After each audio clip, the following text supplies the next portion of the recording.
د لرګیو تراشل او له هغه د روح ساز جوړول د هنر او احساس ګډه ننداره دا د ښکلا او احساس هغه نازک هنر دی چې نسلونه یې ساتي دغه زلمي دا هنر له خپل پلار زده کړی او له تېرې یوه نیمې لسیزې راهیسې په خپلو هنري ګوتو ربابونه جوړوي دا خو مونږ اول تنه والو که نه کټ شوي وي خلکو اغوښتې چې اغوښتې هي کټ کړي نو بیا ترې مونږ والو مونږ یې وروړو مشین ته مشین کې بیا مونږ ډکرې کړو د رباب په ناپ ناپ یې کټ کړو که نه بیا په ناپ ناپ کټ کړو بیا دلته مونږ وروړو هغې نه بیا پرمه جوړه کړو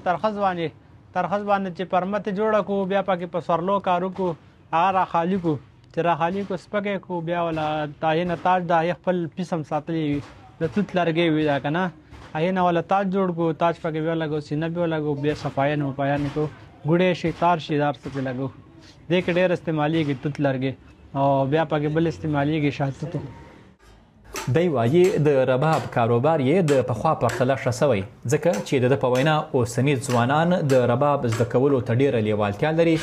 او همدا لیوالتیا د ربابونو په پلور کې د زیاتوالي لامل سوې ده یاره د رباب شوق خو چې کوم که نه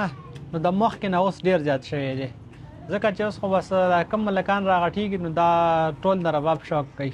که جینکۍ او که هلکان دي دا ټول د رباب شوق کوي که نه بار ملکونو ته هم ځي چې بار ملکونو کې د خپل سکولونه کولو کړي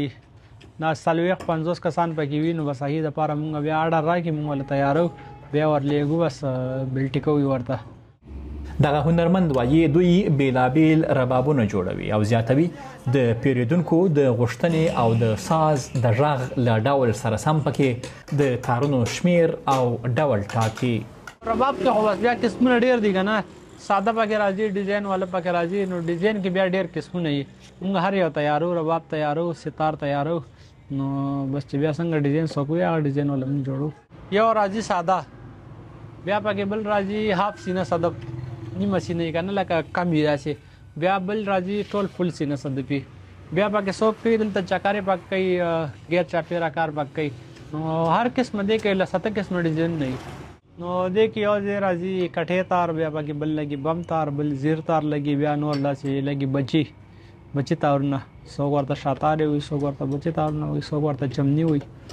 نو بس دغه شیونه پکې لګي بل پکې لګي ټټو په هغې ټول تارونه راځي د دې هنرمند د ژوند کیسه یوازې د رباب د جوړولو تر هنر پورې محدوده نه ده بلکې د یوې داسې مینې او ژمنتیا ننداره ده چې له نسلونو راهیسې له زړونو څخه زړونو ته لیږدول کیږي. خدای نور ناصر، ډویچه ویلی، پېښور.